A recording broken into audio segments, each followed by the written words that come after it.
સુરતના જાણીતા પત્રકાર ધનરાજ બાગલેને કિયા કાર ચાલકે અકસ્માતમાં ઉડાવતા થયો ગંભીર અકસ્માત એટલો ગંભીર હતો કે પત્રકારના ડાબા પગમાં ફ્રેક્ચર થયું અને તેઓ હાલ સારવાર હેઠળ છે. એસવીએનઆઈટી નજીક સર્જાયો ગંભીર અકસ્માત. સુરતમાં પત્રકારને કિયા કાર ચાલકે ઉડાવ્યો. સુરતના ઉમરા વિસ્તારમાં આજે સવારે 9 વાગ્યે પત્રકાર ધનરાજ બાગલે એક્ટિવા પર પસાર થઈ રહ્યા હતા ત્યારે બેફામ કિયા કાર ચાલકે અડફેટે લીધા હતા.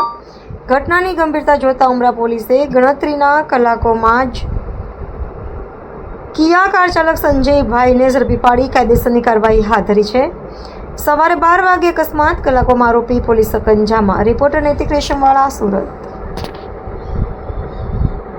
સ્ટેશન વિસ્તારમાં એક એક્સિડન્ટ અકસ્માતનો બનાવ બન્યો છે, જેમાં કે એક કિયા ગાડી ચલાવતા એક માણસ છે, દેવાંશ સંજયભાઈ બંસલ, જેમની ઉંમર 28 વર્ષની છે. આ ગાડી ચલાવતા હતા તો સામને સે એક એક્ટિવા ઉપર બીજા માણસ આવતા હતા અને આ બંને વચ્ચે ટક્કર થઈ અને આમાં જો એક્ટિવા ઉપર માણસ છે એમને ઈજા પહોંચી છે, જેમાં કે એમાં ડાબા પગમાં ફ્રેક્ચર થયેલ છે.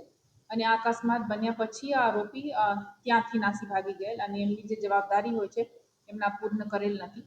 તો આ બાબતમાં ભારતીય ન્યાય સંહિતાની કલમો અને મોટર વાહન એક્ટની કલમો જેમ કે 177, 184, 134 અને 187 આ બધા લઈને આરોપીને ડિટેન કરીને આગળ અટકની કાર્યવાહી જારી છે અત્યારે.